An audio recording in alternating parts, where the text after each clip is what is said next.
Hello प्यारे विद्यार्थियों, आप सभी का अपनी पाठशाला में स्वागत है। यह वीडियो कक्षा 8 में पढ़ने वाले बालक बालिकाओं के लिए है। 2022 की जो बोर्ड की परीक्षा होगी कक्षा 8वीं की, उसका विभाग के द्वारा मॉडल पेपर जारी किया गया है। तो यह मॉडल पेपर इस वर्ष परीक्षा में बैठने वाले जो बालक बालिकाएं हैं उनकी मार्गदर्शन के लिए विभाग के द्वारा जारी किया गया है। तो आप इसको आधार मान कर के ही अपनी तैयारी करेंगे। आने वाली 16 तारीख से आपका एग्ज़ाम होगा। तो पहला पेपर गणित विषय का ही है। तो गणित विषय का विभाग के द्वारा जारी जो मॉडल पेपर है उसको अपन देख करके अनुमान लगाएंगे किस प्रकार के प्रश्न आएंगे, क्या फॉर्मेट है और किस प्रकार से अपने को तैयारी करनी है। तो इस पेपर का जो पैटर्न होगा उस पैटर्न के बारे में विस्तार चर्चा करेंगे। तो इसके बारे में सामान्य जानकारी आप पहले से भी रखते हैं कि पेपर होगा अब की बार उसमें ही उत्तर, पुस्तिका अलग से नहीं आएगी, उत्तर उसी में देने हैं।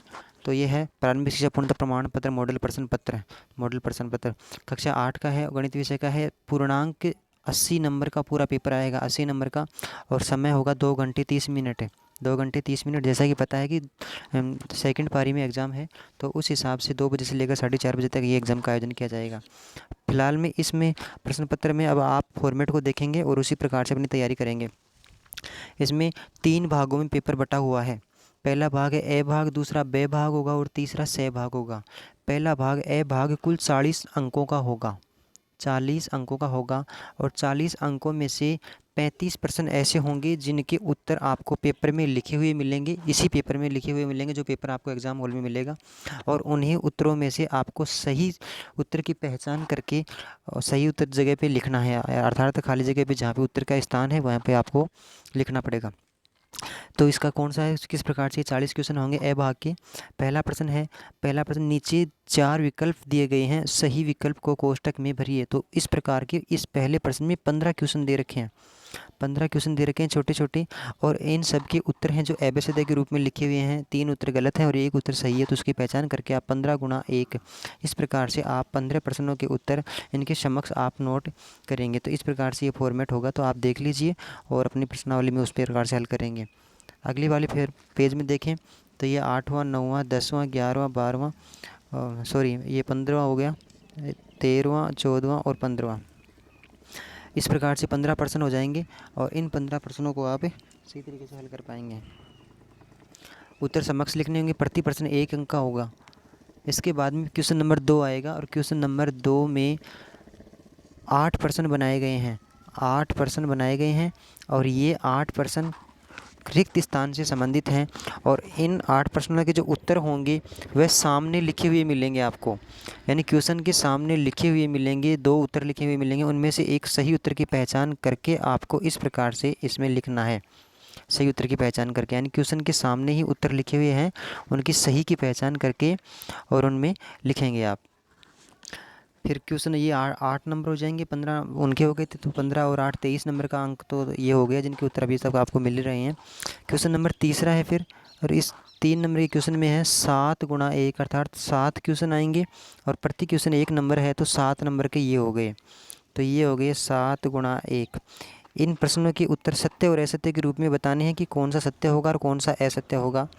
जैसे 2 व 0 के मध्य की परिमेय संख्या -1 होती है, तो 2 और 0 के बीच में क्या आता है, प्लस का 1 आता है, माइनस का 1 नहीं आता। इसका मतलब ये बात जो है ये असत्य हो गई। तो इस प्रकार से आप सत्य और असत्य का चयन करेंगे और सही उत्तर को टिक लगाएंगे, सही निशान लगाएंगे, उसके आपको अंक मिलेंगे। फिर ये ही पेपर इसी प्रकार से जमा होगा। फिर क्वेश्चन नंबर 4 हो गया। क्वेश्चन नंबर 4 में है, ये भी एबीसीडी ये खंड ए भाग का ही है। तो इसमें चौथे प्रश्न में 5 छोटे प्रश्न दिए गए हैं, ये पहला, दूसरा, तीसरा, चौथा और 5वां। इनके सामने जो इनके उत्तर लिखे हुए हैं वो क्रम से नहीं लिखे हुए, तो आप इनको सही मिलान करेंगे, इनका सही मिलान करेंगे। जैसे मान लीजिए पहला है 2x गुणा 3y है, तो इसको कैसे लिखेंगे, 2 3 6xy, तो इसका डी हो गया। इस प्रकार से आप इनका सही उत्तर का मिलान करेंगे। तो ये जो 4 प्रश्न जोड़ करके अभी तक 35 अंकों के हो गए हैं और इन सब के उत्तर आपको पेपर में ही मिल रहे हैं इस प्रकार से। अब क्वेश्चन नंबर 5 से 9 तक है, 5 से 9 तक ये 5 प्रश्न हैं। तो ये 5 प्रश्न अति लघुतरात्मक प्रश्न के रूप में दिए गए हैं और ये प्रति प्रश्न 1 नंबर का आएगा। तो फिर 5वें नंबर का, 6वें नंबर का, 7वें नंबर का, 8वें नंबर का और 9वें नंबर का, ये 5 प्रश्न आएंगे।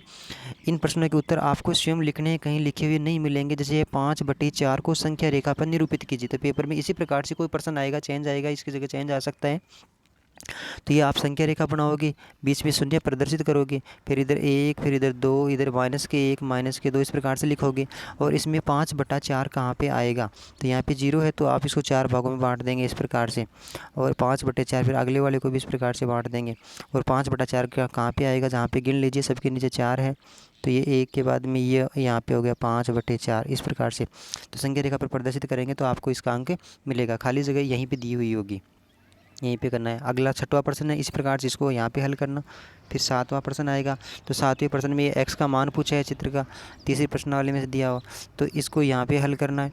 फिर 8वां प्रश्न है, इसकी जगह यहाँ पे खाली दे रखी है, ये 16वीं प्रश्नावली में से 9 से विभाज्यता का नियम की जाँच करनी है, किस प्रकार से लगेगा कि नहीं लगेगा। 1 अंक का होगा तो इसको यहाँ हल करेंगे। फिर 9वां प्रश्न होगा, इसकी जगह ये भी 16वीं प्रश्नावली का ही है, एक प्रश्न 1 अंक का है, तो इसको यहाँ हल करना है। इस प्रकार से आप इसको हल करेंगे। अब ये अभी तक जो भाग चल रहा था वह खंड ए चल रहा था, और उस ए खंड में 40 अंकों के प्रश्न कंप्लीट हो चुके हैं, अर्थात 50% जो पेपर है वह पूरा हो गया उसमें। अब खंड बे दूसरा जो भाग है उसमें लघुतरात्मक प्रश्न है, और लघुतरात्मक प्रश्न है ये 10 से लेकर 17 तक, 10 से लेकर 17 नंबर तक के जो क्वेश्चन है ये है लघुतरात्मक प्रश्न। अर्थात ये 8 प्रश्न हैं, 10वां, 11वां, फिर 12वां, 13वां, 14वां, 15वां, 16वां और 17वां। तो ये कुल 8 प्रश्न है लघुतरात्मक, यानी बे भाग में कुल 8 प्रश्न होंगे, और इन 8 प्रश्नों में प्रति प्रश्न 3 नंबर के हैं, अर्थात एक प्रश्न 3 नंबर का होगा। तो 8 प्रश्न हो गए, 8 × 24 अंकों के हो गए, 8 × 24 अंकों के हो गए। इन प्रश्नों के नीचे भी उत्तर लिखने की अपने को खाली जगह मिलेगी। जैसे 10वां प्रश्न ये हल करना है, समीकरण वाली दूसरी प्रश्नावली में से ये प्रश्न दिया गया है, इसको आपने पढ़ाई की अच्छी तरीके से, इसको हल करेंगे तो ये जगह दे रखी है, और इसको सही हल करने पर अपने को 3 अंक मिलेंगे। फिर दूसरा 11वां प्रश्न वर्त आलेख पाई चार्ट वाले आंकड़ों का प्रबंधन वाली प्रश्नावली से दिया गया प्रश्न है, तो इसमें से कहाँ पे हल करेंगे, ये इसमें ये देर बनाया हुआ चित्र बनाया हुआ, इस चित्र में देखेंगे आप, और नीचे 3 क्वेश्चन दिए गए हैं। ये क्वेश्चन पहला है, एक दिन में बच्चों द्वारा सोने पर व्यतीत समय, यानी कितने एक दिन में कितने घंटे बच्चे सोते हैं, तो यहाँ पे ये लिखा हुआ है कि सोने का 8 घंटे का टाइम सोने पे दिया गया, तो इसका उत्तर हो गया 8 घंटे। इस प्रकार से आप इस चित्र में देखेंगे और इन तीनों के उत्तर देंगे। तो यह सिर्फ मॉडल प्रश्न पत्र है, ध्यान रहे प्रश्नों की संख्या चेंज हो सकती है, प्रश्नों की मतलब फॉर्मेट यही रहेगा, और प्रश्नों की जगह पे नया प्रश्न हो सकता है। ये अगला है 729 का वर्गमूल क्या होगा, तो वर्गमूल और घनमूल वाली जो प्रश्नावली है, छठी प्रश्नावली में से, ये 7वीं प्रश्नावली में से दिया गया प्रश्न है, घनमूल वाली में से। इसका वर्गमूल ज्ञात करना है भाई, 729 का इसका वर्गमूल क्या होगा, अर्थात ये 729 कितने की वर्ग संख्या है, और ये 1000 है, तो इसका घनमूल क्या होगा, अर्थात ये 1000 किसकी घन संख्या है, तो आपको 10 का उत्तर बताना पड़ेगा भाई, 10 की घन संख्या 1000। तो इस प्रकार से घनमूल बताना है तो 10 बताना होगा, पर किस प्रकार से बताना है, इसको हल करना है, केवल बताने से 3 अंक नहीं मिलेंगे, प्रश्न को पूरा हल करना पड़ेगा इस जगह पे। अगला है 102 का स्क्वायर का मान सर्वसमीका के उपयोग, तो सर्वसमीका बीजीय व्यंजक और सर्वसमीका वाली 9वीं प्रश्नावली उसमें से दिया गया प्रश्न है, ये 3 अंकों का होगा। ये 14वें नंबर तक क्वेश्चन हो गया है, अभी खंड बे का ही चल रहा है। फिर ये 15वें नंबर का प्रश्न है, ये घातांक वाली प्रश्नावली ए, बी और सी, तो इनमें 3 प्रश्न दिए गए हैं, तो 3 अंकों के हो गए, तो ये 1-1 अंक के हो जाएंगे। इसको हल करेंगे तो 16वें नंबर में भी है इस प्रकार से 1, 2, 3, ये 3 अंकों के होते, 1-1 नंबर के प्रश्न ये हो गए। अब आपने पहला प्रश्न यहाँ कर लिया, दूसरा इस प्रकार से भी आप हल कर सकते हैं, पहला इसमें कर लो, इसको यहाँ हल कर दो, इसको यहाँ हल कर दो, आप इसको लाइन खींच सकते हैं इस प्रकार से।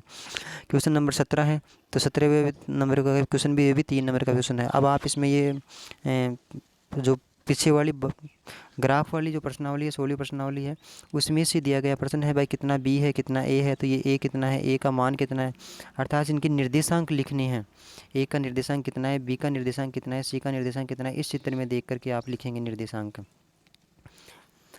तो ये 17 क्वेश्चन हो गए थे, 8 × 3 = 24 अंकों के हो गया, अर्थात बे भाग 24 अंकों का हो गया। अब से भाग है, अब से भाग में 16 अंकों के प्रश्न बचे हैं, 16 अंकों के प्रश्न बचे हैं, तो प्रति प्रश्न 4 अंक का आएगा। इस प्रकार से 4 × 4 = 16, अर्थात 16 प्रश्न आएंगे, 16 अंकों के 4 प्रश्न आएंगे, कुल मिला के 4 प्रश्न आएंगे, एक प्रश्न 4 अंक का होगा। तो 18वें पर इसमें नई बात यह है कि इसमें जो प्रश्न आएंगे चारों प्रश्न अथवा में दिए हुए होंगे। तो अथवा में किस प्रकार से हल करना है। 18वें नंबर का प्रश्न है GUNS और RUNS समांतर चतुर्भुज। तीसरी प्रश्नावली चतुर्भुज वाली प्रश्नावली है, उस प्रश्नावली में से ये प्रश्न दिया गया है। और इसके नीचे वाला प्रश्न है आकृति में RIS के CLUE दोनों समान चतुर्भुज, ये भी चतुर्भुज वाली तीसरी प्रश्नावली है, उसी में से दिया गया है। तो ये 4 अंक का प्रश्न है। आपको ऊपर वाला प्रश्न आता है तो ऊपर वाला यहाँ हल कर लीजिए, और नीचे वाला प्रश्न आता है तो नीचे वाला यहाँ हल कर सकते हैं आप। दोनों में से एक ही प्रश्न हल करना है, 4 अंकों का ये होगा प्रश्न। और समांतर चतुर्भुज वाली प्रश्नावली में से ये 4 अंक का प्रश्न आएगा, इस बात को कन्फर्म समझ ले तीसरी प्रश्नावली को। तो अब इन प्रश्नों में आपके पास अथवा का अर्थात विकल्प का ऑप्शन भी है, तो इस प्रकार जो आता है आप उसका हल करेंगे।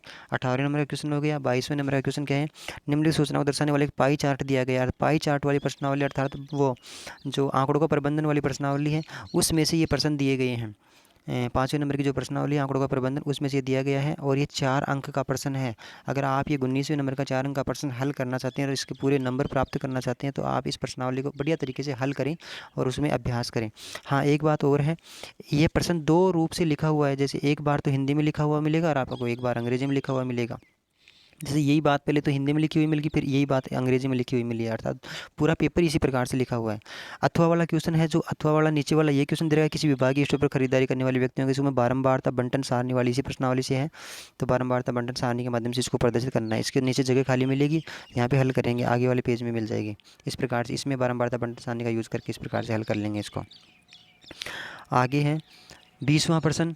20वां प्रश्न, फेबिना ने ₹12,500 3 वर्ष के लिए साधारण ब्याज चक्रवर्ती ब्याज। तो ये चक्रवर्ती ब्याज का प्रश्न है, अर्थात 8वीं प्रश्नावली है, जो राशियों की तुलना उस प्रश्नावली से लिया गया है। और 20वें नंबर का क्वेश्चन, इसका नीचे वाला क्वेश्चन भी कि चौराहे पर आवागमन में गत वर्ष की तुलना में 10% वृद्धि होती है। तो ये भी 8वीं प्रश्नावली से लिया गया, राशियों की तुलना वाली प्रश्नावली से लिया गया है। तो कहने का मतलब ये हुआ कि आपको 20वें नंबर का प्रश्न सही हल करने के लिए 8.1, 8.2, 8.3 प्रश्नावली को अच्छा पढ़ना पड़ेगा। उसमें 4 अंकों के प्रश्न, तो ये बड़ा प्रश्न आएगा और छोटे प्रश्न आएंगे फिर। तो ये 8.3 से लिया गया प्रश्न है, और 8.2, 3 में आपको इसमें इस प्रश्न को आने की बड़ी पूरी संभावना है। हल करेंगे इसको, आप ऊपर वाले को हल करो या नीचे वाले को हल करो, ये खाली स्थान आपको दिया गया है, इस प्रकार से हल करेंगे। इसके बाद में क्वेश्चन नंबर 21 है, किसी कार के द्वारा तय की गई दूरी को तालिका में दर्शाई गई है। तो ये इसमें अपने को ग्राफ के माध्यम से प्रदर्शित करना है। ये 16वीं प्रश्नावली में प्रश्न दिया गया है। 15वीं प्रश्नावली में से जो ग्राफ वाली प्रश्नावली है, उसमें आलेखों का चित्रण, आलेखों वाला, तो आलेख वाली प्रश्नावली में से है। और अथवा में दिया हुआ ये प्रश्न, ये भी अथवा में दिया हुआ है। तो आपको जो ऊपर वाला सही इजी लग रहा है हल करने में, तो इजी वाला ऊपर वाला करेंगे, और नीचे वाला सही लग रहा है तो आप नीचे वाला सही प्रकार से प्रश्न करेंगे। इस प्रकार से 3 भागों में बटा हुआ पेपर है। पहला भाग 40 अंकों का होगा, पहला भाग। दूसरा भाग होगा 24 अंकों का, और तीसरा भाग है इसका वह 16 अंकों का।